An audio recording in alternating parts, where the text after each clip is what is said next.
আসসালামু আলাইকুম সবাইকে। আজকে আমি আপনাদের সাথে একদম ভিন্নধর্মী একটি রেসিপি শেয়ার করব। সাধারণত আমরা চুলায় গরুর মাংস রান্না করি, কিন্তু আজকে আমি দেখাবো কিভাবে ওভেনে খুব সহজে এবং কম সময়ে একদম নরম তুলতুলা গরুর মাংস রান্না করা যায়। যারা ব্যাচেলর বা ঝটপট রান্না সারতে চান তাদের জন্য আজকের ভিডিওটা স্পেশাল হতে যাচ্ছে। বাড়িতে যেহেতু কাজ চলছে তাই নিত্য নতুন রেসিপি ট্রাই করতে পারছি না, বাড়িতে যেটাই রান্না হচ্ছে সেটাই আপনাদের সাথে শেয়ার করছি। প্রথমে আমি হাড় সহ গরুর মাংস নিয়েছি, এর সাথে আদা রসুন বাটা, পেঁয়াজ কুচি এবং রেগুলার সব মশলা দিয়ে খুব ভালো করে মেখে নিচ্ছি।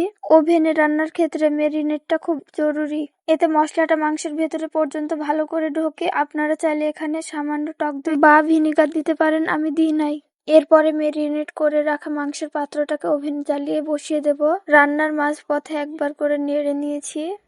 ওভেনে রান্না করলে মাংসের নিজস্ব জুস বা রসে এটা সেদ্ধ হয়, তাই স্বাদটা একদম অন্যরকম আসে। আপনারা যারা আমার ভিডিও নিয়মিত দেখেন তারা জানেন আমি সবসময় সহজভাবে রান্না দেখানোর চেষ্টা করি। দেখুন মাংসটা কত সুন্দর কালার হয়েছে এবং একদম পারফেক্টলি সেদ্ধ হয়েছে। যারা চুলায় রান্না করতে ঝামেলা মনে করেন তারা একবার হলেও এই রেসিপিটি ওভেনে ট্রাই করবেন।